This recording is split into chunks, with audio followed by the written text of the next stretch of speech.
Imam Malik rahimahullah saw that the ulama had to have a certain place in society. And just like Imam Abu Hanifa rahimahullah, he used to sponsor some of his students. The greatest student that he sponsored, who do you guys think it was? Ash-Shafi'i. And Imam Ash-Shafi'i was very poor, like we're going to talk about. Imam Malik sponsored him for 10 years as well. Gave him everything that he needed because he saw potential in him as a student. So you walk, not only were the halaqas of Imam Malik, by the way, this Haybah as well, this difficulty, or not, this awe that he had, his demeanor, not only were his halaqas really, up there in terms of the incense that was being burned and the environments and things of that sort, you also had a very difficult time getting into the halaqah of Imam Malik. It wasn't easy getting into his halaqah. Meaning he had to really see you as a student with a lot of potential to invest his time in you, because Imam Malik wanted to mentor his students. So he didn't just want to have a bunch of people sitting around. He wasn't interested in the numbers. It was very hard. It was like getting into Harvard at that time. SubhanAllah, getting into the halaqah of Malik was like the dream of every student. How do you get into Imam Malik's halaqah? In fact, an Imam al-Shafi'i had a difficult time getting into his halaqah. Al-Shafi'i had to get people to intercede on his behalf to tell Malik, like, this kid's for real, don't worry. He was very tough on letting people into his halaqah. There's an amazing story. The story is from a man by the name of Hisham ibn Ammar. Hisham ibn Ammar is one of the students of Imam Malik, and he's from Damascus, from Syria. And Hisham ibn Ammar, he said, my father sold our house so that he could send me to Medina to learn from Imam Malik when I was just a young teenager, 14, 15 years old. My father said, we're selling the house so that you can go and learn from Imam Malik. He paid for all of his expenses, things of that sort, gave him some time to spend, or gave him some money to spend there. He said, when I got to Imam Malik rahimahullah, he said, I entered the crowd. I just sat in his gathering. So he didn't go through the process, right? Which was actually getting admission, if you will. He just went and they're in the masjid of the Prophet ﷺ. The halaqas of Imam Malik were in the masjid of the Prophet ﷺ. So he just went and he sat in the halaqah. And he said that I said to Imam Malik, Hadithni, teach me hadith. Like this kid hasn't been in Medina yet. He hasn't learned the style of the people of Medina and what's going on with the scholars. He just said to Imam Malik, Ya Imam, hadithni. Oh Imam, give me a hadith. And Imam Malik said, you're the one that should be reading a hadith to me. This is, the story here. The way that Imam Malik works is al-arab. He says, you should give me hadith. So he said, I started to argue with Imam Malik. And Imam Malik rahimahullah, he just turned away from me and he got back to the other students, and he said that there was another student that took me outside and he actually hit me for talking to Imam Malik that way. Imam Malik rahimahullah didn't know that this was going on, but again, this was like he just walked in and he was just looked at as a disrespectful boy. So he said, Imam Malik rahimahullah finished his halaqah, and while he was walking out, he said, I was sitting in front of his masjid and I looked at him and I said, Anta qad zalamtani. You have committed dhulm against me. Imam Malik said, why? What happened? So he said, my father sold his house so I could come here and I could learn a hadith from you, and this is the way I was treated, and your student took me outside and he hit me and Imam Malik rahimahullah, he said, what do I have to do for you to forgive me? Imam Malik now was really concerned. Even the Haybah of a scholar, right? But he's like, no, wait, this kid now is saying I committed dhulm against him. This is different from the sanctity of knowledge. This kid says that he was wrong.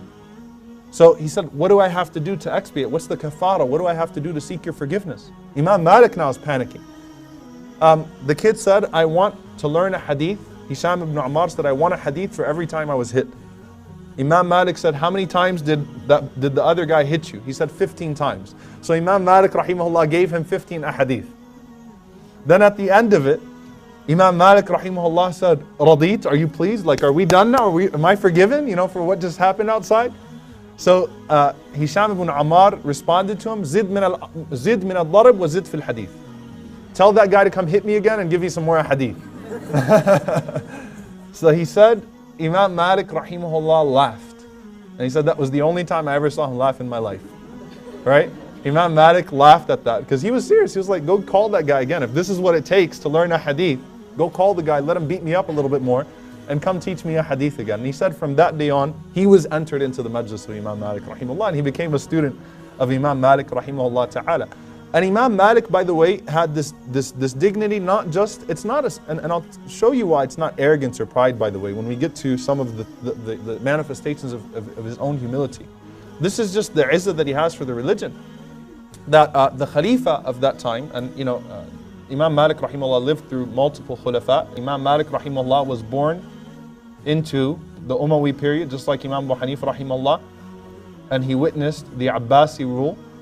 And Imam Malik rahimahullah witnessed Harun al-Rashid as well. And Harun al-Rashid, he told Imam Malik rahimahullah, he sent a messenger to Imam Malik rahimahullah, and the request was that Imam Malik come to his house to teach his kids Quran in the house. The idea was that the khulafa did not feel, like their kids should sit in the masjid like everyone else. So Imam Malik rahimahullah sent the messenger back, and he told the messenger, subhanAllah, he said, "Qul li Amir al-Mu'mineen, tell Amir al-Mu'mineen, your children are no different than the children of the ummah. I'm not going to treat your children differently than I treat the other children." So Harun al-Rashid was like shocked by that, like, whoa. The alim is talking back to the Khalifa with just straightforward. So Harun al-Rashid said, maybe he wants some money. So Harun al-Rashid sent the messenger with bags of gold. He said, "Yeah, Imam, the Amir al-Mu'mineen is telling you to come teach his kids Quran." Imam Malik rahimahullah, he said, "Go back to him and take your gold with you and tell him that your children are no different from the children of the ummah. I'm not going to give up on this. This is it." So the messenger, subhanAllah, he didn't even he just said, "Go back and take that gold. I don't even want to see it." Imam Malik didn't even touch the bags. "Go take it to him and tell him that your children are no different than the children of the ummah." So Harun al-Rashid, the next day was Jum'ah, that was a Thursday. The next day was the day of Friday. Harun al-Rashid, rahimahullah, he ordered that a big chair be placed in the masjid for him during the khutbah. So while everyone was sitting on the ground, he'll be sitting on a chair, and the idea was to remind Imam Malik that I'm in charge.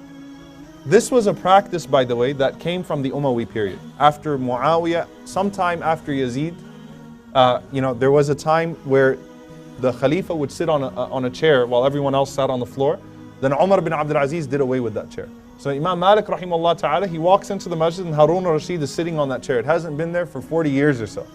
Harun al-Rashid sitting on the chair. So Imam Malik rahimahullah pays no attention to him. He walks right by him. And he stands up on the minbar, and his khutbah was one hadith. "Man tawadu'a lillah rafa'ahu Allah." He said, whoever lowers himself for Allah, Allah will exalt him. That was his khutbah. And he sat down. While he sat down, that was the first khutbah. He just started off with khutbah, with the beginning of the khutbah. He said that hadith. He sat down.